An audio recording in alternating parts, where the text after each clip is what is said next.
What if I told you that Ferrari is building its 2026 car so late that it will barely be ready a day before presenting it to the world? What does Frederic Vasseur know that the rest don't know? Why has your strategy made Mercedes, Red Bull, and the rest of the grid nervous? Ferrari isn't just taking a risk by building its 2026 car to the limit of the schedule. What Frederic Vasseur has done is break with an unwritten rule in Formula One. Avoid narrow margins in a season of changing regulations. These types of seasons, such as 2014, 2022, and now 2026, mark a total technical restart. These are moments where errors are not corrected on the fly. They crawl throughout the year. And yet, Ferrari has decided to assemble its SF26 just one day before its launch. Because, while Frederic Vasseur preaches control and conviction in his public statements, within Ferrari the narrative told in the hallways is not so clear. In recent weeks, the paddock has been abuzz with conflicting rumors. Italian media such as Top Speed speak of an internal environment on the verge of collapse. Leaked reports claim that the final chassis of the SF26 was barely finished on time and that the team director literally exploded with fury, went crazy, upon learning that the car was not yet fully assembled just days before its presentation. These types of stories feed the idea that Ferrari is not executing its aggressive strategy with surgical precision, but rather is playing a game of chess with pieces that still do not fit together. There is talk of production delays, critical areas of the car not yet validated, and growing tension in Maranello. And yet, contradictory signals are emitted from the team's technical environment itself. Ferrari, according to closer sources and specialized media, has passed the FIA crash tests before several of its rivals. That's not just a formalism. It is proof that at least in structural terms, the car meets the most demanding standards of safety and rigidity. So who tells the truth? Is there chaos or is there progress? The answer may not be binary. It is very possible that both scenarios coexist. That the Scuderia is meeting its technical goals on paper, but at the cost of monumental logistical stress and a work environment in constant tension.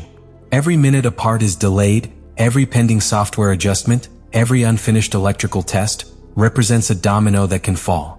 And in an environment like Formula One where everything is timed to the millimeter, a single chain error can mean losing the first test session, or worse still, starting the season with an unreliable car. Vasseur's decision to leave final assembly until the last day is not only bold, it also implies an absolute dependence on each department functioning perfectly. From suppliers to software designers, there is no room for human error. But Ferrari is not an impersonal machine. It is an organization with more than 1,000 employees, with hierarchies, egos, fears, and crossed expectations. And that adds an invisible layer of complexity to any operation of this caliber. What makes this moment so delicate is not simply a lack of time. It's the fact that Ferrari has experienced this before.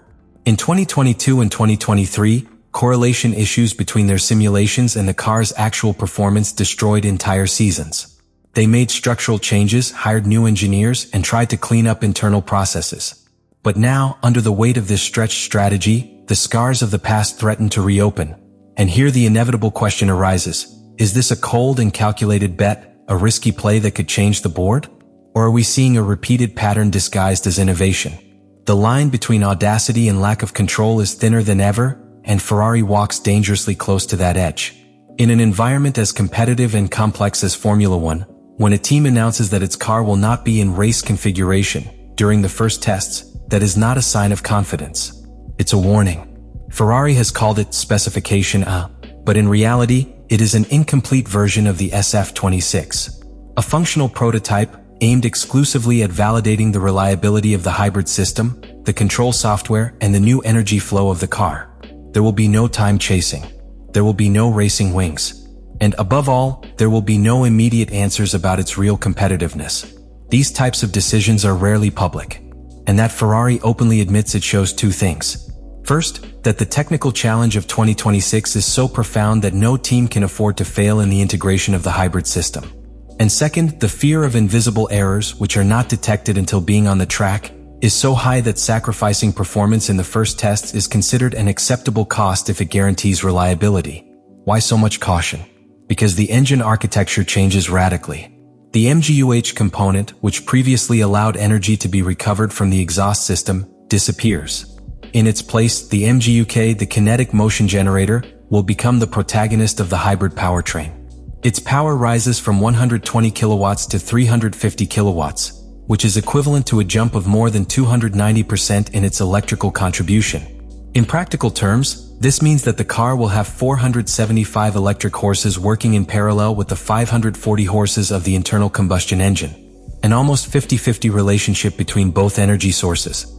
But here's the real challenge: making them both work as one. This harmonization, known as torque blending, is not new, but it has never been carried out with such high electrical loads. The slightest failure in that synchronization, an uneven power delivery, a delay in throttle response, a poorly mapped torque curve, can make the car uncontrollable in the middle of a straight line or unpredictable at the exit of a curve. The error will not be visible to the naked eye. It won't be a broken wing. It will be an imperceptible loss of time lap after lap, or worse yet, a car that the driver cannot anticipate. Ferrari knows it, and that is why it has opted for sequential validation. Barcelona will be a test of endurance, of mileage. You don't want to impress, you want to survive. In Bahrain, they will test a second configuration, different aerodynamically, even without showing all their cards. Only in Australia, during the first Grand Prix, will the final version be revealed. A phased strategy that reflects a new mindset. Don't overload initial development with too many variables. Because if the heart of the car, the hybrid system, doesn't work, it doesn't matter how good the aerodynamics are. The most alarming thing is not only that Red Bull and Mercedes have come up with this solution, it's just that they have hidden it for so long. There were no leaks, no public statements, no suspicious patents.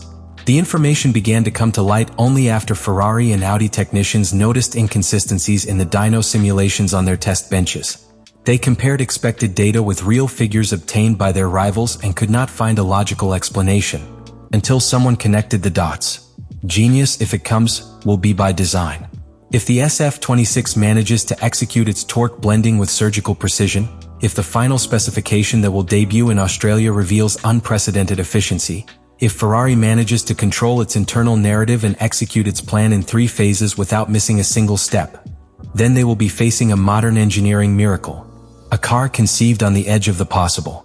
A demonstration that you can risk everything without losing control. But the margin is microscopic. A synchronization failure between the thermal motor and the electric motor is enough to make it inconsistent. An error in software mapping so that power delivery becomes erratic. A mismatch in the tunnel simulator track correlation to lose half a second per lap without understanding why. Ferrari is not playing its season alone. Your credibility is at stake. Because after years of strategic errors, reliability failures, and broken promises, 2026 cannot be just another season of transition. Not after signing Lewis Hamilton. Not after restructuring its entire technical organization chart. Not after announcing a silent revolution in Maranello. And meanwhile, rivals watch. Red Bull with its hidden thermal advantage. Mercedes with her discreet but effective aggressiveness. McLaren with a structure that already demonstrated in 2024 that it knows how to translate simulation into reality. Each one with their own plan. But none with the symbolic, media and emotional pressure that Ferrari carries. That is why this moment is so crucial. It's not just engineering. It's not just strategy. It is identity. It's pride. It's legacy. Ferrari represents more than a team. It represents a historical expectation. And when he risks, the world watches. Because if they can make the SF26 competitive from day one, if they can turn its extreme decisions into winning innovation, then they will have redefined what it means to race at the limit. But if they fail, the blow will not only be technical, it will be moral. It will be institutional. It will be a signal to the entire paddock that even with Hamilton, even with extra time, even with all the resources available, Ferrari is still a victim of itself. Formula One in 2026 has not started yet. But its narrative is already written in tension, and the first chapter will not be read in a rush. It will be read in the looks, in the gestures, in the data. At that precise moment when the SF26 touches the asphalt of Barcelona. Because there, at that moment, we will know if what Ferrari has built is a masterpiece, or a brilliant ruin. Let me know in the comments what you think about all this.